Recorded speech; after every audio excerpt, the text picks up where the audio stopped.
آج ہم اس ویڈیو میں کرنے والے ہیں ویلا منڈا اور خضر عمر کا موازنہ، کیونکہ ویلا منڈا بھی یوٹیوبر ہے اور خضر عمر بھی ایک یوٹیوبر ہے، سوشل میڈیا پر کام کرتے ہیں دونوں۔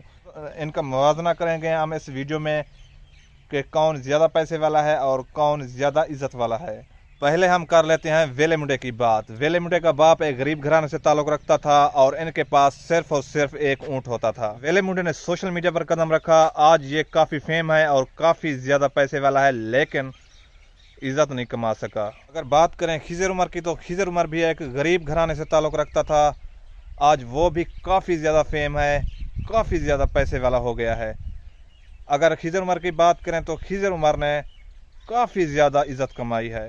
خضر عمر اور ویلا منڈا میں ان دونوں میں کیا فرق ہے؟ خضر عمر نے سوشل میڈیا سے کتنا پیسہ کمایا اور کتنا عزت، ویلا منڈا نے سوشل میڈیا سے کتنا پیسہ کمایا اور کتنا عزت، میں آپ کو بتاتا ہوں۔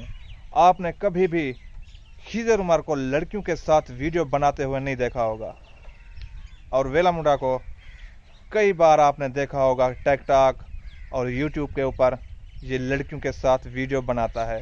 خاندانی اور میراثی میں یہ فرق ہوتا ہے ایک تو۔ دوسرا، میرا مقصد بس یہی ہے کہ آپ نے فیصلہ کرنا ہے کہ خاندانی کون ہے اور میراثی کون ہے۔ خضر عمر نے سوشل میڈیا پر پیسے کے ساتھ ساتھ عزت بھی کما لی ہے، لیکن ویلا منڈا نے سوشل میڈیا سے پیسہ تو کما لیا لیکن عزت نہیں کما سکا۔ یہ لڑکیوں کے ساتھ بہت زیادہ ویڈیو بناتا ہے، اس لیے کہ لوگ مجھے دیکھے کہ لڑکیوں کے ساتھ میں ویڈیو بنا رہا ہوں، لیکن کہیں پر بھی کہ خضر عمر نے بھی لڑکیوں کے ساتھ ویڈیو بنائی ہو۔ بس یہی فرق ہوتا ہے خاندانی اور میراثی میں۔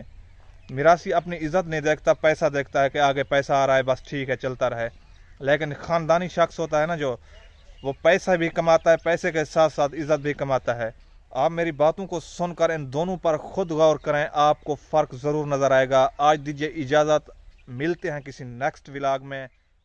اللہ حافظ۔